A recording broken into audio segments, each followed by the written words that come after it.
नमस्कार दोस्तों, मैं राकेश कुमार आप सभी का आपके अपने YouTube चैनल तैयारी जीत की बाई आर के सर में स्वागत करता हूं। और दोस्तों आज हम बात करेंगे 4 फरवरी 2021 के रेलवे एनटीपीसी का जो फर्स्ट शिफ्ट का एग्ज़ाम है वो ख़त्म हो चुका है। और दोस्तों यहाँ पे मैक्सिमम क्वेश्चन मुझे मिल चुके हैं। यदि आपने एग्ज़ाम दे रखा है तो आप हमें क्वेश्चन बता सकते हैं हमारे व्हाट्सएप नंबर पर, या फिर कमेंट करके, या फिर इसी नंबर पर कॉल करके भी आप क्वेश्चन बता सकते हैं। हमारा व्हाट्सएप नंबर है 8881949373। जी हाँ दोस्तों, ये हमारा व्हाट्सएप नंबर है। जो भी प्रश्न आप सभी को याद है आप कमेंट करके, व्हाट्सएप करके आप हमें बता सकते हैं। और दोस्तों आप लोग इस वीडियो को लाइक कर दीजिए और अपने दोस्तों के साथ वीडियो को शेयर कर दीजिए ताकि ज़्यादा से ज़्यादा लोग हमसे जुड़ सकें। और दोस्तों अगर आपने हमारे चैनल पे पहली बार विजिट किया है तो प्लीज़ चैनल को सब्सक्राइब करके बेल नोटिफिकेशन को ज़रूर दबा लें ताकि हमारी आने वाली वीडियो की नोटिफिकेशन सबसे पहले आप सभी को मिल सके। चलिए यहाँ पे पहला प्रश्न आया था, स्टैचू ऑफ यूनिटी का डिज़ाइन किसने किया था। जी हाँ दोस्तों, स्टैचू ऑफ यूनिटी का डिज़ाइन किसने किया था तो राम वी तुषार ने किया था इसका डिज़ाइन। और दोस्तों अब इससे रिलेटेड बहुत से क्वेश्चन आपको नेक्स्ट शिफ्ट यानी सेकेंड शिफ्ट में देखने को मिल सकता है। तो दोस्तों इसका शिलान्यास कब हुआ था ये भी पूछ सकता है। 31 अक्टूबर 2013 को हुआ था। किसने किया था तो गुजरात के उस वक्त मुख्यमंत्री थे, प्रधानमंत्री जो वर्तमान में है, नरेंद्र मोदी जी ने। और दोस्तों इसको खोला कब गया था तो 31 अक्टूबर 2018 को इसको खोला गया था। और दोस्तों यह मूर्ति किससे संबंधित है तो दोस्तों यह जो मूर्ति है सरदार वल्लभ भाई पटेल को समर्पित है, ये भी पूछ सकता है। इस बात को आप लोग ध्यान में रखिएगा। और दोस्तों हो सकता है इसकी ऊंचाई पूछ सकता है तो दोस्तों इसकी ऊंचाई 182 मीटर है। और तथा अगर दोस्तों आधार सहित इसकी ऊंचाई पूछ सकता है तो 240 मीटर आप कहोगे। ठीक है, इससे रिलेटेड कुछ और बातें मैं आप सभी को बता देता हूं। और दोस्तों यह विश्व की सबसे ऊंची मूर्ति है। दूसरे नंबर पे चीन में स्प्रिंग टेम्पल बुद्ध है जिसकी आधार के साथ कुल ऊंचाई 208 मीटर है। ठीक है, और दोस्तों इस परियोजना की घोषणा 7 अक्टूबर 2010 को हुई थी। और दोस्तों इसको बनाने में यहाँ पे टोटल कितनी राशि लगी थी तो 2332 करोड़ रुपए प्रतिमा के निर्माण के लिए लगा था। और दोस्तों 600 करोड़ रुपए 15 साल तक इसके रख रखाव के लिए लगे हैं। और दोस्तों यह मूर्ति 44 माह में बनकर तैयार हुई थी। और दोस्तों यह मूर्ति गुजरात के केवड़िया में नर्मदा नदी के तट पर स्थित है। तो आप लोग को जो स्टैचू ऑफ यूनिटी से पूरी जितने भी प्रश्न बनने वाले थे मैंने सब आपको बता दिया है। चलिए एक प्रश्न आया था दोस्तों कि एक सींग वाला गैंडा कहाँ पर पाया जाता है। जी दोस्तों, एक सींग वाला गैंडा कहाँ पे पाया जाता है तो दोस्तों ये काजीरंगा राष्ट्रीय उद्यान में पाया जाता है। अगर आपसे राज्य का नाम पूछा होगा तो असम आपका राइट आंसर हो जाएगा, ये असम में स्थित है। ठीक है, तो अगर राज्य का नाम पूछा होगा तो असम आपका राइट आंसर हो जाएगा। अगर ये पार्क का नाम पूछा होगा तो काजीरंगा राष्ट्रीय उद्यान, यहीं पे एक सींग वाला गैंडा पाया जाता है। ठीक है, चलिए एक प्रश्न आया था कि 30 नवंबर 2010 तक IMF के कितने सदस्य थे। जी दोस्तों, IMF के कितने सदस्य थे ये बताना था। कब तक तो 30 नवंबर 2020 तक। आप लोग जल्दी से कमेंट करके बताइए कि इसका राइट आंसर क्या होगा। और दोस्तों कुछ बच्चे हमको ये बता रहे थे कि WTO का पूछा था। ठीक है, अगर WTO का पूछा होगा तो कितना होगा, जल्दी से आप बताइए कि अगर WTO का पूछा होगा तो कितना होगा। ठीक है, अगर WTO का पूछेगा दोस्तों तो 164 देश जो कि इसमें सदस्य हैं। अगर दोस्तों IMF का पूछा होगा तो 189 आपका राइट आंसर हो जाएगा। ठीक है, चलिए एक प्रश्न आया था दोस्तों कि ईस्ट इंडिया कंपनी ने पहला कारखाना कहाँ खोला था तो दोस्तों ये पहला कारखाना सूरत में खोला था।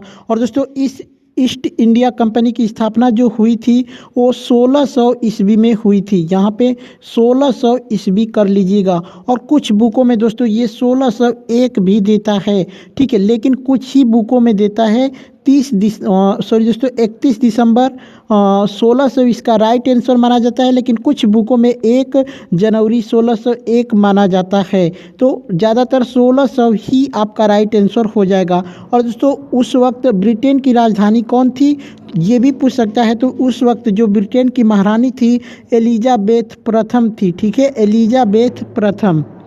चलिए, एक प्रश्न आया था कि खिलाफत आंदोलन की शुरुआत किसने की थी। जी हाँ दोस्तों, खिलाफत आंदोलन की शुरुआत किसने की थी, तो दोस्तों ये अली बंधुओं ने की थी। और ये अली बंधुओं कौन है, तो 2 भाई थे, शौकत अली और मोहम्मद अली, ठीक है। और दोस्तों इसकी शुरुआत दिल्ली में हुई थी 23 नवंबर 1919 को।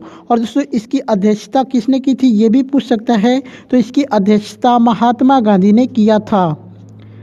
एक प्रश्न आया था दोस्तों कि मुस्लिम लीग की स्थापना कब हुई थी। जी हाँ दोस्तों, मुस्लिम लीग की स्थापना कब हुई थी, तो दोस्तों इसकी स्थापना 30 दिसंबर 1906 में हुआ था, ठीक है, 30 दिसंबर 1906 में हुआ था। कहाँ पे हुआ था, तो ये ढाका बांग्लादेश में हुआ था। और दोस्तों इसकी स्थापना करने वाले व्यक्ति कौन कौन थे, ये भी आपको जानना होगा।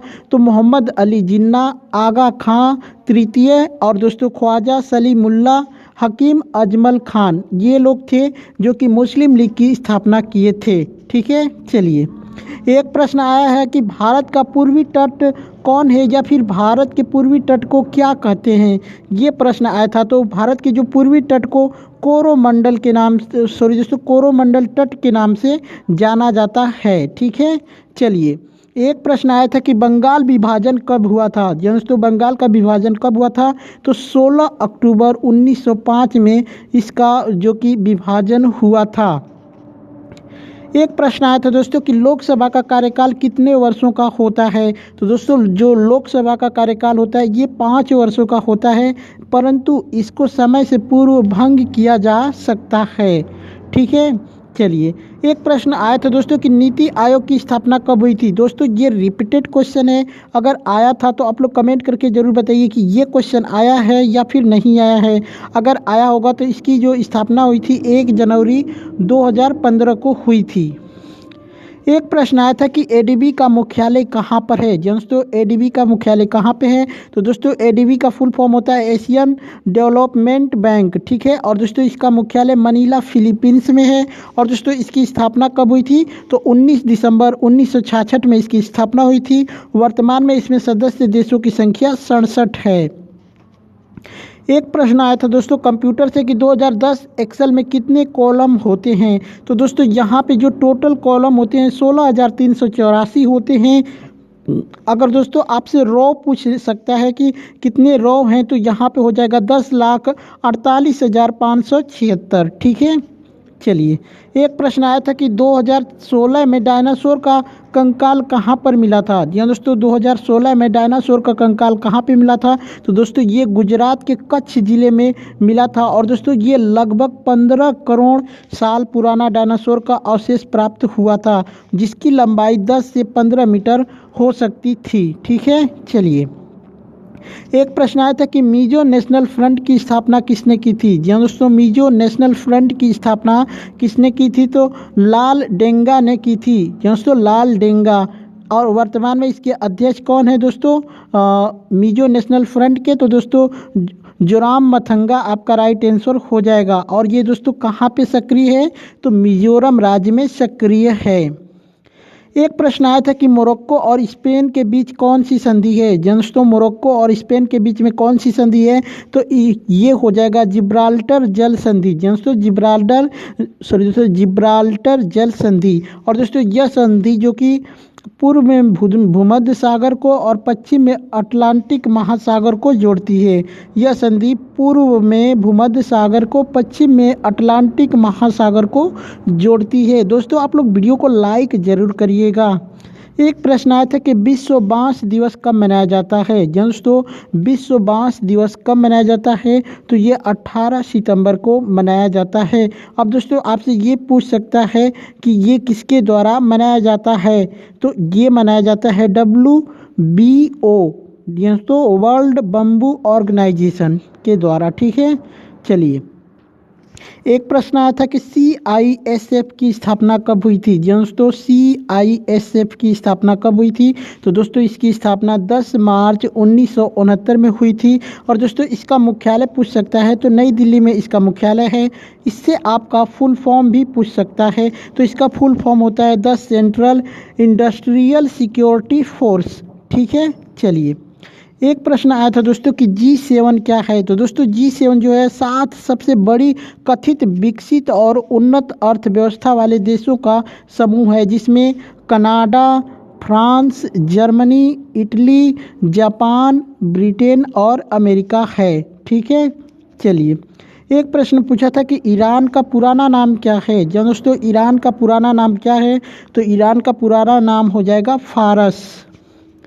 चलिए एक प्रश्न आया था कि MPEG का फुल फॉर्म क्या है। दोस्तों MPEG का फुल फॉर्म तो मूविंग पिक्चर एक्सपर्ट ग्रुप आपका राइट आंसर हो जाएगा, मूविंग पिक्चर एक्सपर्ट ग्रुप। तो दोस्तों इतने सारे प्रश्न मुझे मिले थे। अगर आप लोग को वीडियो अच्छी लगी हो तो लाइक ज़रूर करिएगा, अपने दोस्तों के साथ वीडियो को शेयर करिएगा, और चैनल पे पहली बार विजिट किए हैं तो चैनल को सब्सक्राइब करके बेल नोटिफिकेशन को ज़रूर दबाइएगा। चलिए चलते हैं, मिलते हैं नेक्स्ट वीडियो में, तब तक के लिए जय हिंद।